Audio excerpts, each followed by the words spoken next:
Hello and welcome to my review of the U-Wing Microfighter. Remember, if you enjoyed today's video, hit that like and subscribe button, but let's get back into the video. This set was released on January the 1st of 2017 at an original retail price of $9.99 USD, which adjusting for inflation for today's money, that would be $13.27, and then retired on December 31st of 2018. But if you want to get this set new sealed in box, you're looking to pay an average price of $19.84. according to listings sold over the past 6 months on Bricklink. It is given set number 75160. It is rated for ages 6 to 12 and has 109 pieces, which gives this set an original price per piece of 9 cents. Taking a look at the back of the box, we get to see a bunch of the different play features, some beautiful artwork of Scarif, as well as the TIE Striker Microfighter, and advertisements for other Microfighters on the bottom of the box. Opening up your box is quite an easy experience. Simply push in this tab here and pull to reveal the contents of your box.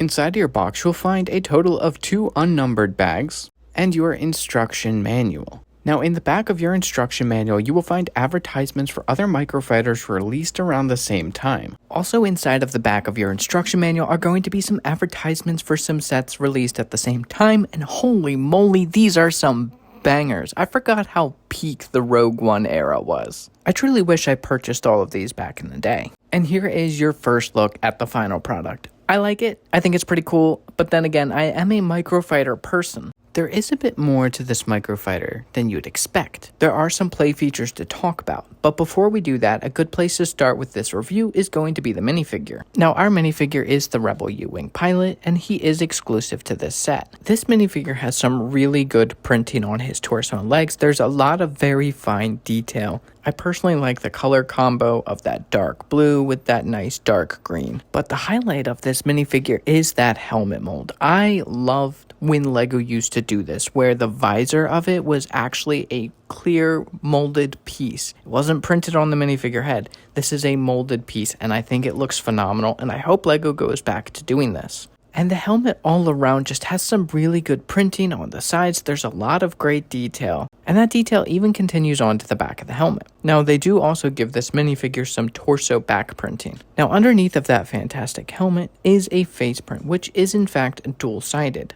Now, moving our attention to the U-Wing, you can put the minifigure inside of the cockpit, and it looks pretty standard for a Microfighter. Now, located at the front of the Microfighter are going to be 2 stud launchers. And for those of you who do not know, you simply push down on these little gray parts and it launches out a stud. Now, this is the older style of stud launcher, so you don't completely insert the stud inside. They actually clip on using the top of the stud. A play feature I did not expect with a Microfighter is having the wings actually go into attack position. I honestly thought they'd be pretty static, but I am so glad to be wrong because I personally think that this adds a lot to this Microfighter.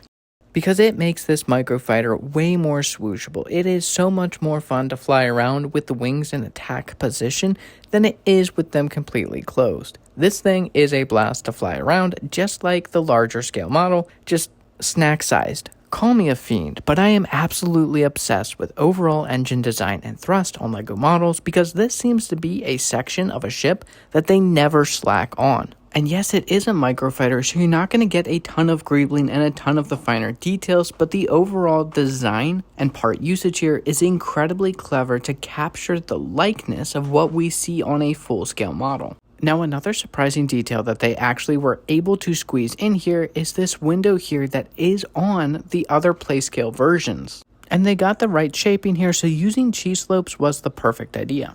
Now, another detail they managed to squeeze in here is this yellow and light gray piece here. This is meant to represent the bay doors for troops to come in and out of the ship on, and it is present on both sides. I just think it's really cool that they include tiny little details like this. Now, this Microfighter looks pretty good alongside a bunch of other Microfighters that we've received in the more recent years. But next to the Microfighters that I own, it definitely makes me want some of the ones from Rogue One. I still stand by my statement that I think Microfighters are kind of like the snack of the LEGO world. It's just something that you can pick up quick and for a decent price and have a quick little build that satisfies your greedy little LEGO appetite. Or at least it does for me. But you gotta let me know in the comment section down below. What are your thoughts on Microfighters? Because at least for me, I think we can all agree is that it gives you great access to desirable minifigures or just some really cool minifigures like this Rebel U-Wing pilot. I hope LEGO continues the trend of putting expensive or desirable minifigures inside of Microfighters to drive the price of those figures down to make them way more accessible for your average consumer. All in all, what are my thoughts on this set? I honestly think that this is a pretty good set. It has some play features like the wings and the stud launchers, and yeah, that's about it, but it's more than what I would have expected. Typically, LEGO just throws on a couple of stud launchers and calls it a day. And typically that would be good enough, but I'm glad they went the extra mile to include the function of the wings going into attack position. It really makes the set a little bit better in my opinion.